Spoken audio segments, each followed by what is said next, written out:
G'day fellas and welcome to a casted game. Spawning in on the west side of the map. We'll go northwest side of the map in the color green, playing as the Holy Roman Empire.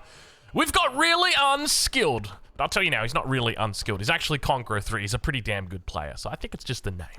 Anyway, on the other side of the map, in the pink trunks, playing once again as the Ottomans. You know him formerly as Salami. We know him today as Corvinus 1. Oh yeah, baby, look at the size of that thing. Damn, son, where'd you find this? Look how big that is. That is a big monument right there in the middle of the town center. I'm looking forward to this game. We're going to have ourselves an absolute banger of a game. Military school coming out early here for Corvinus 1. Bit of a weird spot, though, I'm not going to lie. One of the things... this is totally weird for me. Because, obviously, when we look at this base, or whenever you start a game at a high level...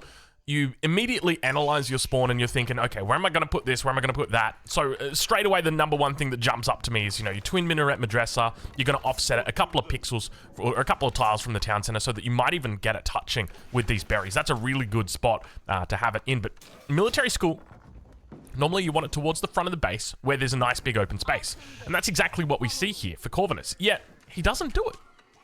Interestingly, puts it in the back of the base, which means it's going to be a bit harder to fit things around the blacksmith because inevitably there is going to be a blacksmith down here. Maybe he goes for a blacksmith here. That would make sense. Anyway, we do see a transition going to be happening here. Going out to the deer. I do like that. Get on the deers nice and early. Going up against the Holy Roman Empire, it makes sense, though, that he is going for this military school early on. Mainly because, unlike the English, so if you're playing the English and you're up against the Holy Roman Empire, you make a men-at-arms, and they're just going to start healing with the prelate. And you make a second men-at-arms, and they're just going to keep healing up with that prelate. Maybe they make a second prelate. However, with the Ottomans, I'd say it's slightly different, in that you're getting free value here out of your spearmen. And that's forcing your opponent, whether they need to make that second prelate or not, but it's forcing them into making that. And it's reducing that from them. Whereas with the English, the men-at-arms doesn't really get a whole lot of value. You're mainly sticking to longbow spearmen early on. But spearmen are always going to be an important part of your army here. So I'd argue that it's probably a little bit smarter to invest in this spearman early. But hold on a minute. Do we have ourselves a little bit of a push coming to shove right here with a lure? A lure, I guess you'd call it a deer pull, a deer push. I know in AoE 2, this is something that's really, really popular. I love this. This is actually so smart from Corvinus. I wonder if this was the thinking behind it. You can see he does technically have it rallied across the other side of the map. But whether he just decided at a moment's notice, you know what? I think we might grab ourselves some herded deer. Definitely makes sense. Anyway, plenty of sheep back here on this scout. We'll be looking to bring those in. Ark and Chapel going to be going down for really unskilled in the back of the base.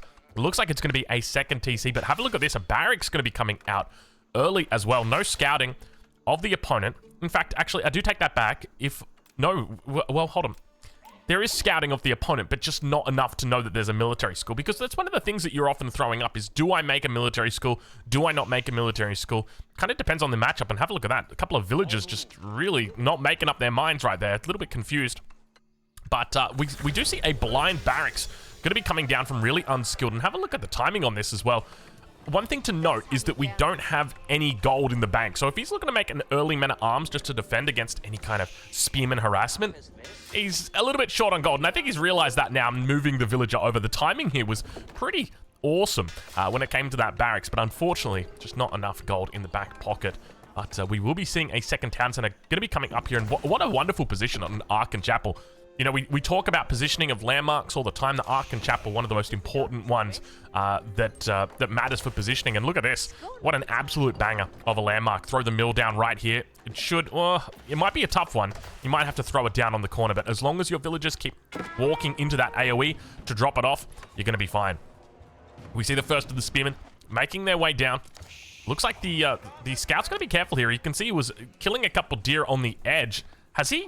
Oh my lord. Oh, this is terrible. Corvinus 1. Oh, he's just stolen the deer. I mean, not really stolen them, but you guys get the point, right? There used to be deer. 50,000 deers used to live here. Now they don't. They've been moved. They've been migrated off to different pastures, greener pastures, perhaps.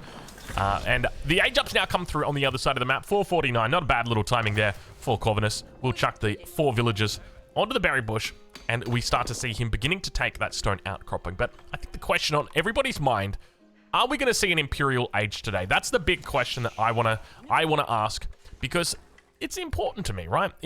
Rushing Imperial is really, really important. It's a big step that we've seen develop in the meta. And have a look at this. Jeez, what a fast town center. 5 minutes, 15 seconds.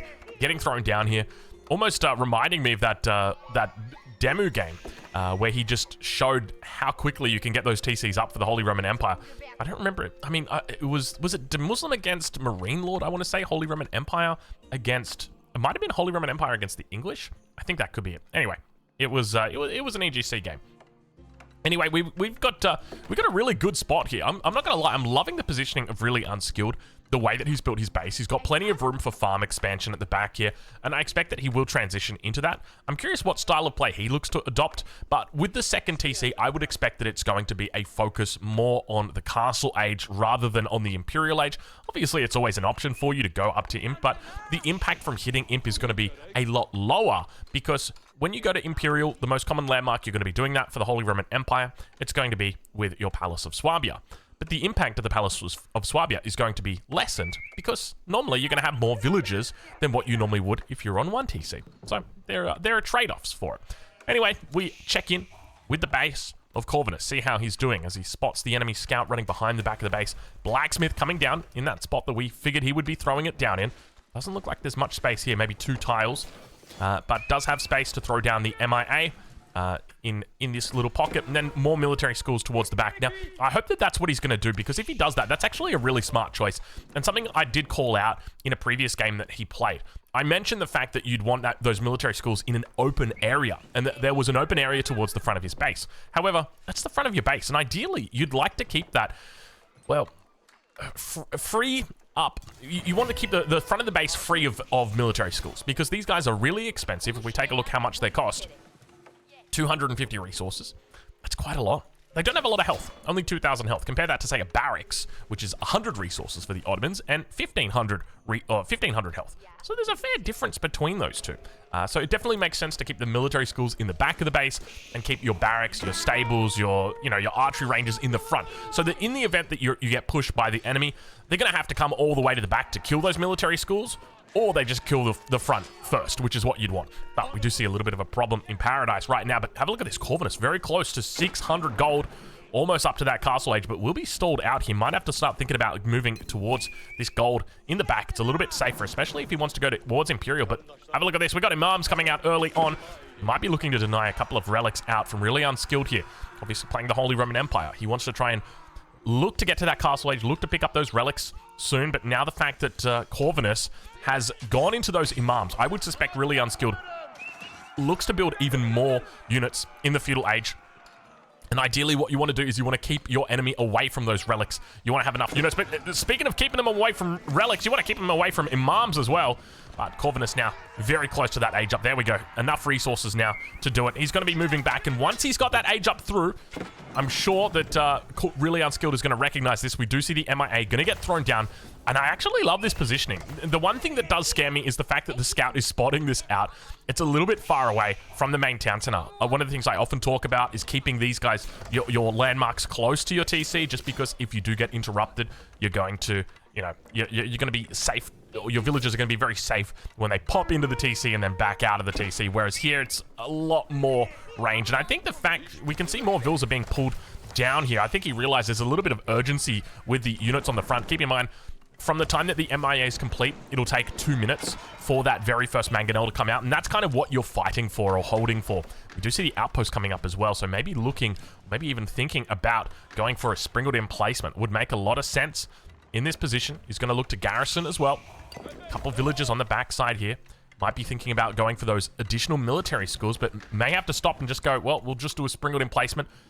Kind of defends this top side, guarantees that he'll be safe from that angle, but not enough gold just yet. In fact, that's a good point. He doesn't have enough gold to get that emplacement up just yet, so perhaps it's going to be military schools that he opts for. Meanwhile, behind this, the numbers are pretty decent from the perspective of Really Unskilled. We can see that behind the base, he's scouting it out, just looking to see if there's any villages army looking pretty solid at this point in time, but working towards that castle age once again. We come close to that 10-minute threshold. The 2TC pumping villagers non-stop, an advantage of about 10 villagers at this point between these two players. And Really Unskilled continues to hold, continues to pump out units. Blacksmith coming down, and expect to see that Regnitz Cathedral thrown down any second. One of the key things that I want to see for Really Unskilled here is he needs to be protecting these relics. He's camped up in the middle of the map, but I'd really love to see. There we go. Okay, the first of the spearmen making his way over towards this relic. You've got to be careful of these relics on the edges. So the first relic down here, always got to be careful of it. We can see 1, 2, 3, 4 relics. Where's that 5th relic? Oh, no, there it is. This is what I was fearful of. And you've got to be so damn careful. We can see the scout over here on the west side. It's having a little spot out, sees the relic and says, well, hold on a minute. He's not going for this relic. Can I take it? The Imama's back here.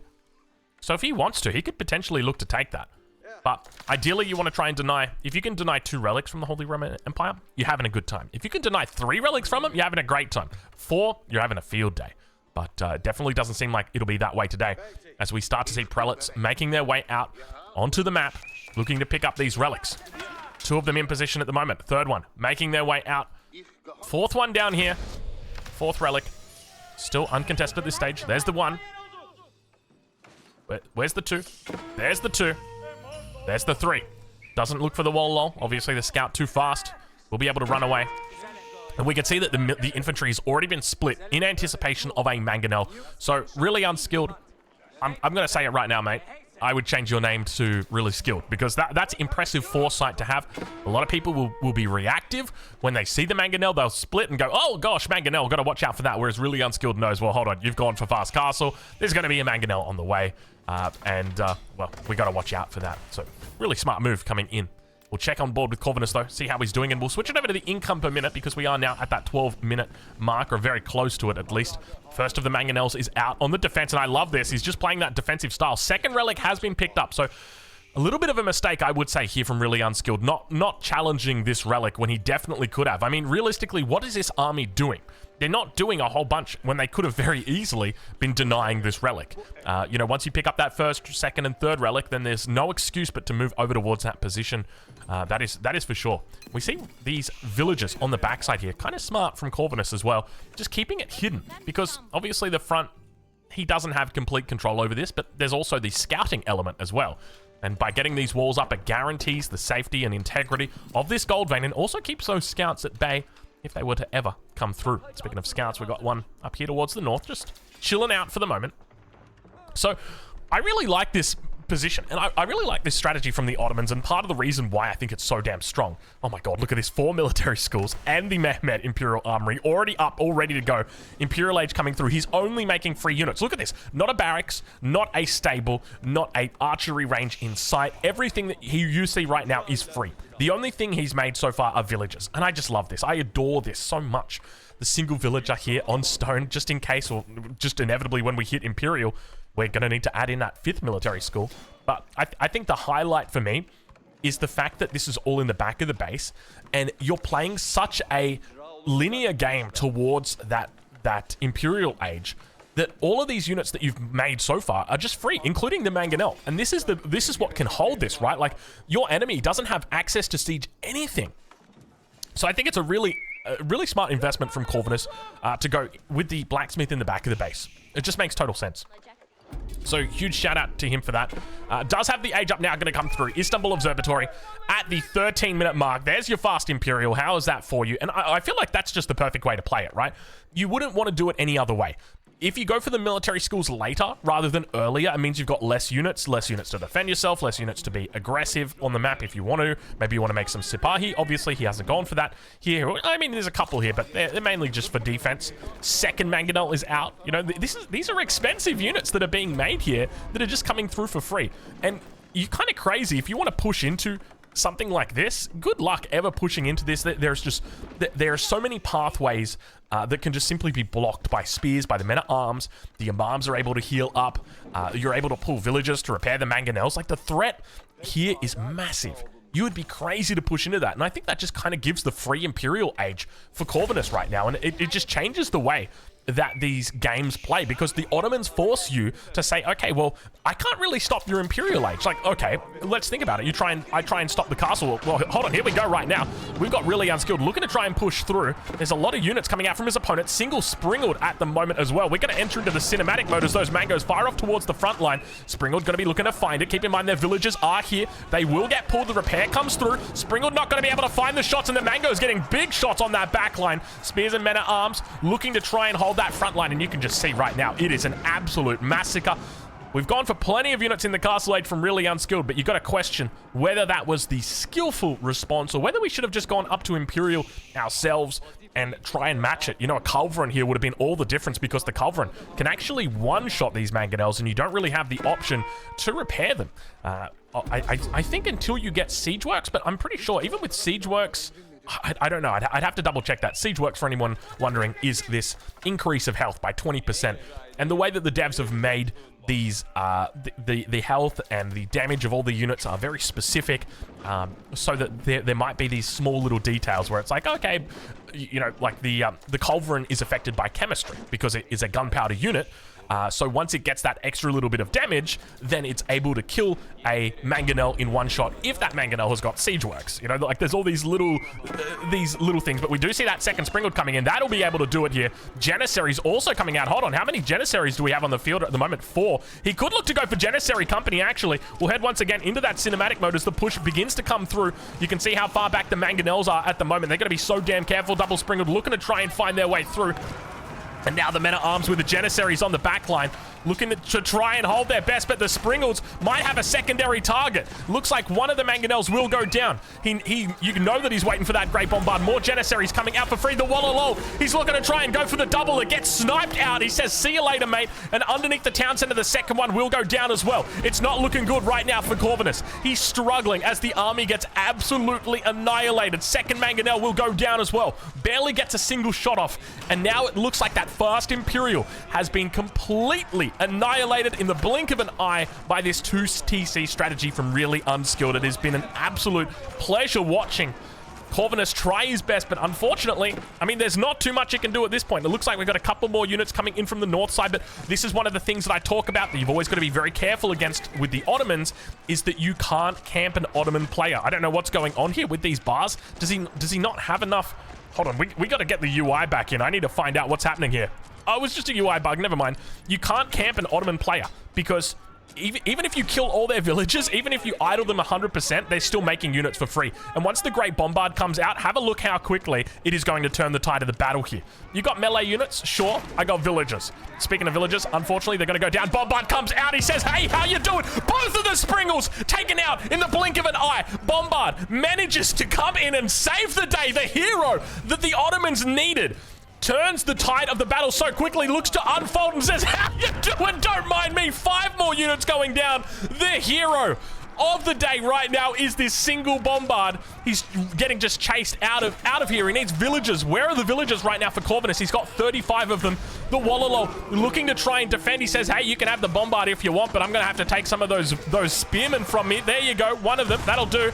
Gets the big shot onto the back line. The single Bombard holding on the line right now. Look at him just healing through all the damage. I can't believe he's holding it. He's actually holding. Oh, God, he's down to 17 villagers. Where are all the villagers? I mean, they're all dead, right? That's it. Oh, they've been chased away. Oh, they've been chased away. I didn't even see it, and I don't think Corvinus did either. He's down to 16 villagers. One of the Springleds gets annihilated. Second Springled comes through. You can see that the villagers still repairing through on the Great Bombard. He's able to take it out. This hero Bombard is holding on for dear life right now. And you got to ask yourself, at this point in the game, is there any real point to playing? Oh, my God. Okay, the Bombard, it's in a good spot, ladies and gentlemen. I think it is a perfectly good spot right here. This seems balanced. This seems balanced to me. I'm not going to argue. More feels good, dude. Look at this. Okay. Okay. So, do we keep playing at this point? We're 19 minutes into the game. We're on. We're back to the first minute. 9 villagers in the game for Corvinus. So far, he's lost 49. So he could technically be on 59 villagers. He's not, though. He's on... did he just delete a villager? I just heard something delete, and I heard that villager... Dude, there's a keep now on your front line. Down to 8 villagers for Corvinus. He starts at the very beginning. Again. But you want to know what he's got going for him. If there's ever a civilization that can make a comeback, it is the Ottomans. It is the Ottomans, because all of their units are free. I can't believe I'm saying this. What if I told you Corvinus is in a better position than really unskilled is? Okay, honestly, it depends on how really unskilled plays this. He needs to get Imperial Age. He needs to, because he needs Culverin. He needs Culverin to deal with the Great Bombards. If he doesn't, he's going to be in for a real rude shock. These guys have got greater range than Springalds, so you can't play Castle Age against them. And look at the number of Janissaries, dude. Look at the number of Janissaries. He's up to 22 Janissaries. Hold on a minute. This ain't over. This is not over, ladies and gentlemen. Second Great Bombard comes out as... Oh, my lord. We're actually witnessing the rise of the Imperial meta. This is crazy to watch. The fact that he was attacked at a perfect timing to take him out, was able to defend. Now, sure, he lost a lot of villages. But realistically, I don't think he needed to lose those villages. It was unfortunate that he lost them, and it was probably a lack of attention that caused that. We saw a huge amount that died out here where he could have just gone behind his walls. So his attention was in another space. But I think right here we have the development of a brand new strategy, a brand new meta. And this really, to me, cements it. Because when you're playing Age of Empires 4, the number one question you want to ask yourself when you're playing a game is, what is my enemy doing? The second question is, how do I stop my enemy from doing that? Or how do I beat what my enemy's doing? As an example, when you're playing China, it's very much about, what is my enemy doing? If I'm playing against the French, I'm looking and, okay, are they attacking me with knights? Yes, they are. Are they putting down an archery range? Yes, they are. Okay, I can't go for my second TC just yet. I need to wait. That's the way that you play. You play reactively. And here, you're playing against the Ottomans, and you're asking yourself, okay, what are they doing? All right, well, they've gone for an early military school, so there's a spearman out, so I need to make a response to that men-at-arms, so I'm kind of forced to play a little bit in the feudal age. Okay, what are they doing now? Well, they're going castle age. Well, okay, sure. How do we deal with that? Well, I don't know. Let's go castle age ourselves, and let's make lots of units, and then we make lots of units, but hold on, they're Imperial Age, and well, there's a Mangonel in there. What am I going to do without the Mangonel? I make a Springald, and now I can't do anything because the Springald doesn't have the... it's all terrible. It's all downhill, and speaking of downhill right here, ladies and gentlemen, welcome. Welcome to the new meta. The Culverin was in queue, 20 seconds to go. Unfortunately, I don't think emergency repairs even matters here as it just gets eviscerated. Oh my lord, the haters right now, I can't imagine what they are thinking as the Janissary and Great Bombard composition that was just talked about as being one of the worst comps in the game comes out. Corvinus on 17 villagers against 105. You can't stop him right now, ladies and gentlemen. It is just disgusting. The Springle doesn't stand a chance. Now, the big question that needs to be answered by Corvinus is, where are those siege workshops? He needs to find the siege workshops. He needs to take them out before the Culverins come out. So ideally, he'd have a scout behind enemy lines, and we'll know exactly where they are. We'll ride on board with him just to get an idea. That we can see the scout in the front of the base, and he's just taken out the Swabia. He says, hey, don't mind me. Your landmark, your Imperial landmark that goes with villagers? Well, how about this for emergency repairs? Not gonna matter. In the blink of an eye, it's taken out. Meanwhile, back in the base, there's a Great Bombard looking to defend against the raid that comes through. Does a pretty decent job, I would say, at defending against this attack. More Janissaries coming in, rallied in from those. This is wild. This is absolutely wild. We are seeing what may be the greatest comeback of all time right now. You've got to be careful with those Bombards. They're a little bit too far forward. He takes a shot. He shoots his shot. He hits the shot. Bombard's got to move back. Needs to be... Oh my god, the Bombards! Oh, the Culverin's out. The Culverin's out. Run for your life, Bombards. The second shot comes in. The Bombard falls. Keep in mind, the Janissaries can repair the Great Bombard if it gets to that point, but you ideally want to avoid it. And now the Janissaries turn to repair the Culverin. They repair it half the rate. The question's going to be whether he's able to get the shots off or not. Look at the gens turning the tide of the battle on that Culverin. He needs to make sure he deals with it quickly. Bombard stays alive. Emergency repairs for the Wait, the Swabia? I don't think it's still... Yeah, it's not accessible. Okay. It's interesting to see that the emergency repairs stayed on the Swabia and repaired it up to half health, even though it technically died. So I do like that. Boy, oh boy, have we got ourselves a game. It all comes down to the Culverin control right now. If he can take out the Culverins, then it means that Corvinus is just in such a solid position, but there's 2 Culverin out right now. How are you going to deal with this? Realistically, from the perspective of of the Ottomans. I mean, bombards just, if you can overpower them with numbers, you did lose out one already. There's a second one that's on the way. We know that much. So as long as he's able to keep these guys high health, I'd almost be tempted to advocate for going for the Siege Works technology, but it's so expensive when you only got 23 villages. So maybe just making more units here could be the play, but Really Unskilled has done a great job in recognizing that he needed to get Imperial, he needed to get to Culverins. He's up to 3 Culverins now. This is the perfect number because this is going to allow him to hopefully one-shot these great bombards. You can see with 185 damage, it means that actually 185, I mean, it's got the 30 armor, right? They do range damage. So, oh, he's got to be careful. The bombard's a sitting duck. No, Great Bombard goes down, but hold on from the northeast. His brother says, you never talk to me about that again. I don't know if that's actually what he said. Oh, dude. Wow, these Great Bombards don't fuck around, man. Oh, this is wonderful getting to watch. Unfortunately, gets taken out by the Culverin. I'm having flashbacks to when the Chinese had 12-range cannons or bombards themselves. That was absolutely ludicrous. And now look at this. The Janissaries just overwhelming. Meta in the back here. You're looking to increase the attack speed. 28 damage has already picked up that chemistry, that bonus technology. The elite Janissaries have come through. Obviously, the Janissary guns have come in. Wait, where are the Janissary guns? He's got to have an archery range back here. Yeah, there you go. So he did eventually build an archery range. Obviously needs that for the upgrades. The meta should stay alive here. Imams have joined the queue as well, or joined the battle. You can see those repairs, those heals coming in. Look how fast those heals come in. Oh my lord, I tell you what, Corvinus has made a couple of mistakes here. But you've got all the pieces to the perfect puzzle right now inside the base of Corvinus. You've got Janissaries that just found a timing. You've got Great Bombards, which are just hilarious to watch. I can't help but feel like the only thing he's really missing is like a couple of knights. Just a few knights to help deal with those pesky Culverin, and you would absolutely have a winning piece of the puzzle. Maybe even, you can't really, see that's the thing, you can't make, oh no, he is making Janissaries, so he's got access to the Janissaries here.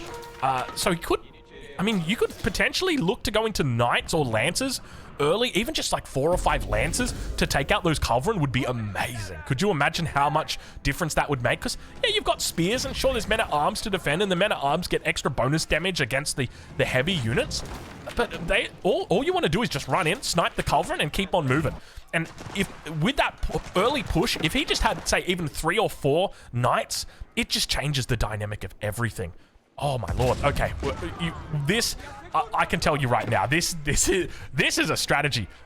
Because I was thinking about getting back onto the ladder, and I've been practicing my Chinese lately. I went and tried to practice my Ottomans as well, and I closed out of it. I was like, you know what? I'm not going to bother playing Ottomans. I'm just going to play Chinese. Watching this game is inspiring me to become an Ottoman player. At least just for this last little bit before we get our Byzantines, and that's when I'm going to become a Byzantine main. But just for this little bit, because there's nothing like a fast Imperial. I tell you what, there's nothing like a fast Imperial. You wake up in the morning feeling like a fast Imperial. It is how... Are we really going to reference Kesha twice in, like, what, 5 videos? It's impressive, Kesha. I was quipping you about your cultural relevance, but it seems that you've had a lasting mark on me, individually, culturally. Anyway. We've got sacred sites that have been taken by Corvinus. He's got 2 of them. Third one, uncontested. One to the north is being contested. A little bit of a pushback now. The tempo is definitely in favor, I would say, of Really Unskilled. Have a look at the villager difference. 128 versus 41. Archers are also picking off villagers. They've got their elite upgrades. It's got +2 range attack. Looking for +3 range attack. Not quite yet. I like the Janissaries are having a tough time dealing with this mill on the backside. It's a slow and steady process, sir, but it works. It works.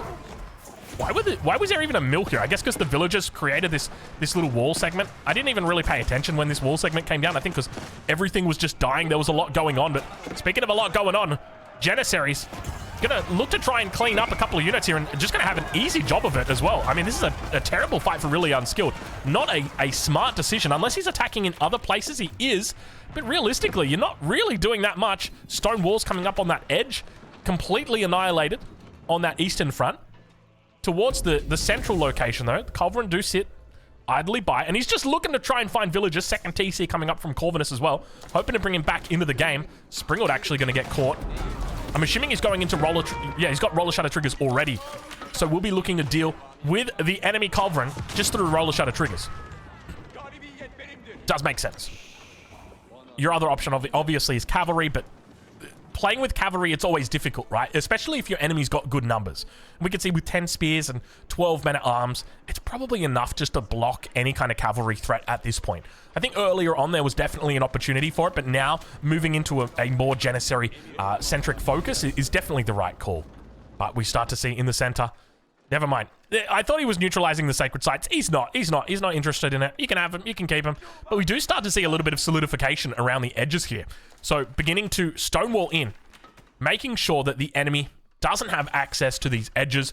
And I love the way that he's passed those villagers through so that they can continue walling up to the next level, because it just means that there's fewer resources that you can take. You know, it cuts off the ability to trade. It takes away the boar if that was ever potentially an option for an Ottoman player.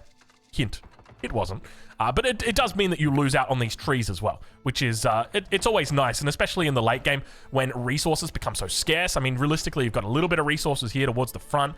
When it comes to wood, I mean, you're really scrounging together to try and find as much wood as you can, and there's not a whole lot. Sacred Site does get neutralized in the center.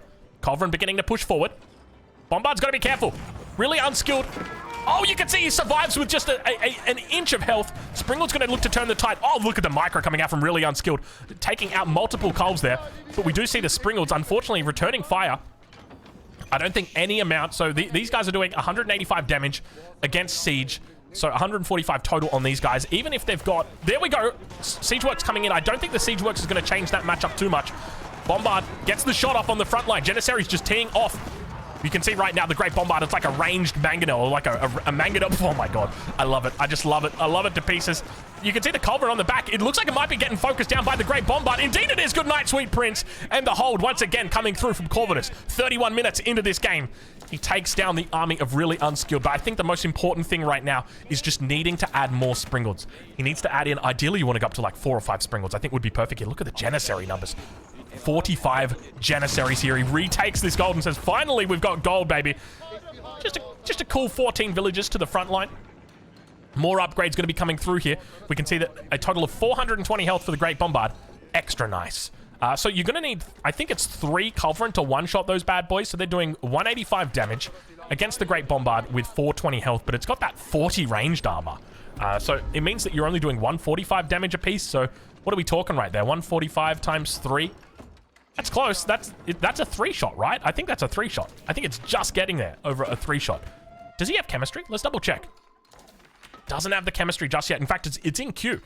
So that's a good thing for really unskilled. Definitely wants to go for that. And we do start to see really unskilled trying to continue this Stonewall shenanigan happening. But unfortunately, Corvinus is going to come through and just deny it. Says, sorry, sir. This pool is closed. Triple Bombard now coming out. You got to be really careful with these, though. You want to make sure that your enemy is always away from these if you're not protecting them. You can see they're in a bit of an awkward spot. Now going to be firing off towards the outpost with the fortification. It's going to take 3 shots to take him down. I can't believe we're seeing a comeback right now. This is ludicrous. 90 villages, the difference between these two guys. Keep in mind, Corvinus was down to 9 villages. What was it? The 20-minute mark? He was on 9 villages. And he's now started to rebuild. Added in the second town center. So you've got that first town center, the second TC. That's it for the moment. The issue that he's going to have, though, as this game continues moving forward, is resources. It's not villages, it's resources. It's where do I get these resources from? I've lost this bottom side completely. He's making a bit of a move towards the top side, but we can see we've got the stone walls starting to come up on the other side of the sacred site. It means that really unskilled is going to be in a great position. He's actually maxed out. Look at that. 200 out of 200. The issue that he's got here, and I don't know if he's recognized this, he's floating resources. He's got so many villagers, he needs to just be making more army. This is where you need to delete your villagers. Culverin now, gonna get taken out. The Springalds unable to find the one-shot. At the same time, we see the response coming through. We enter into the cinematic mode as it's time for us to get down to business. Culverin's taken out by the Great Bombards together with the Springalds. Archers on the back line, and you can just see right now the Janissaries are obliterating the enemy. Where are those Great Bombards? They need to be here. They need to be together. Mangonel! The Mangonel gets an insane shot into the army, and this is where Imams need to rise. I want to see Imams coming out. This is where I was talking about those little puzzle pieces to put together as the Ottomans zones. Just, you want a meta here, a meta there, an imam here, an imam there, and a single imam gets so much value right now against these mangonels. The culverins still trying their best, getting taken out. Where are the Springles at? The Springles making their way forward. Needs to make sure he doesn't lose any more siege. Still got the 3 bombards. He's obliterated his enemy. What is the military numbers looking like right now? We got to take a look at this. 43 with 15, so you're talking about 58 up against 26 with 12, so barely 40. Still got some decent numbers here, though. All right, well, the siege continues. He's got 2 culverin, 2 mangonels, 1 more culverin in the queue, and Corvinus has got so much population space to play with. He's at 120 out of 150. Just still trickling in units. And I mean, that's the good thing about playing the Ottomans, right? Like, you can reach this critical mass. You don't really care if you got villagers or not, right? Who needs villagers when you've got free units? And you got to think about the value that these have been getting, right? Like, you're making a janissary every 40 seconds. A janissary, if we take a look at it, 160 resources. Every 4 seconds, you're producing 4 resources from these guys. 4 resources every second, and you got 5 of them. That's 20 resources a second. Combine that with the MIA, I don't know how much that is, but that's 20 resources per second. Compare that to a villager. A villager drops off 10 gold.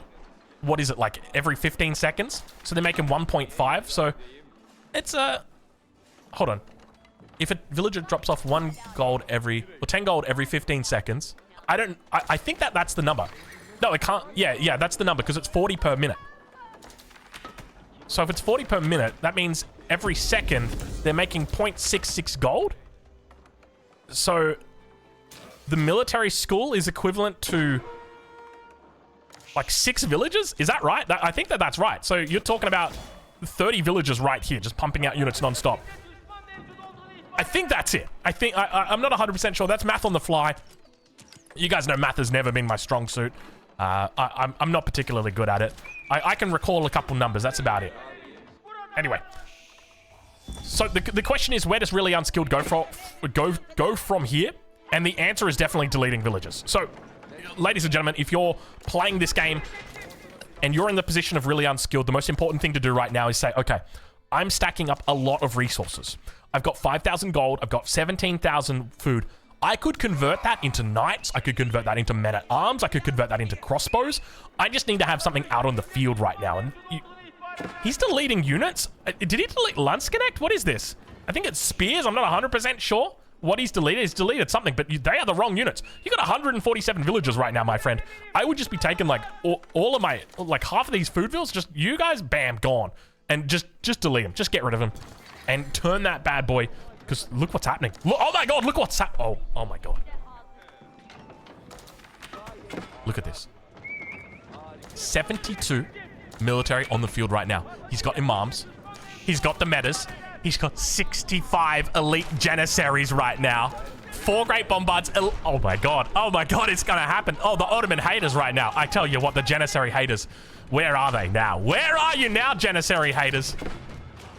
I love it. I love it. I love it. This is peak. You might not like it, but this is what peak Ottoman looks like.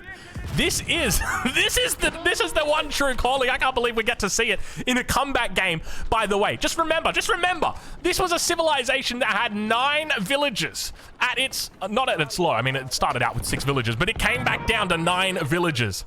That is disgusting. To think that not only you can come back in this game, but that you can have such a beautiful army.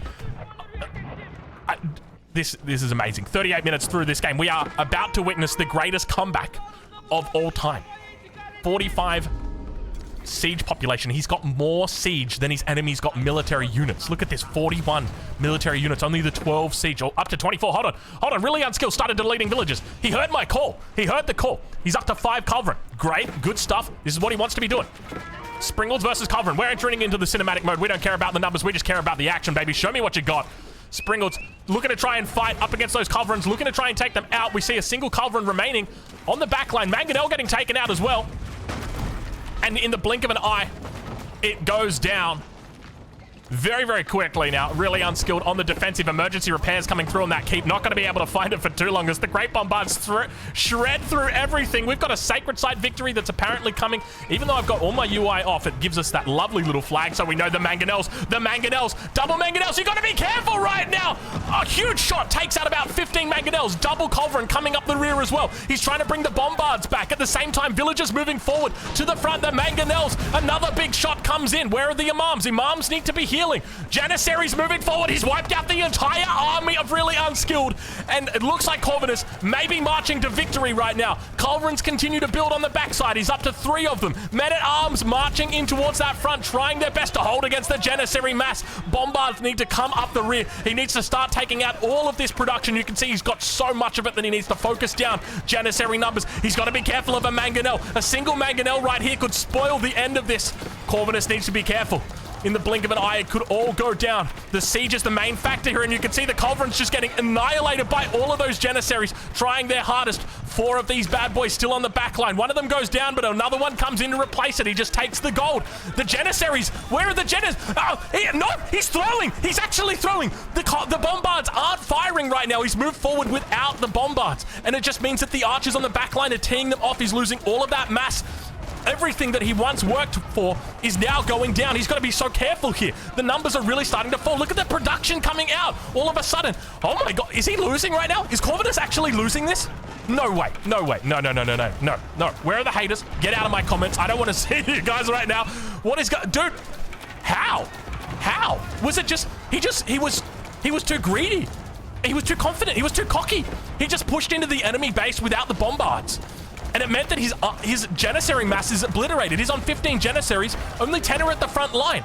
Rams are coming in short, but the main threat here is the Great Bombard, and he's just lost everything because of it. Men-at-Arms now coming behind, looking to try and seal the deal. We'll find a kill on the Bombards. Second Bombard coming up, it gets taken out as well. Third Bombard will get taken out. If he loses the Bombard, the game is over. 41 minutes into this game. Oh my God, really unskilled, actually held. All right, well, Ottoman haters, I don't know what to say. Look, okay, all right, we can talk about this game. I think Corvinus played an absolutely amazing game to come back into this. By the same token, really unskilled, put on an absolute showmanship of a defense. It was wonderful. The deleting of the vills was perfect. But unfortunately for Corvinus, it looks like the end may be near. He's on 34 villages, of which 22 of them are marching their way back towards his own base. It's not a pretty time to be an Ottoman player. But look, if there's one message, if there's one lesson I will learn from this, it is don't be confident, don't be cocky with your army. If you think you're in a winning position, and you are in a winning position, don't throw that away.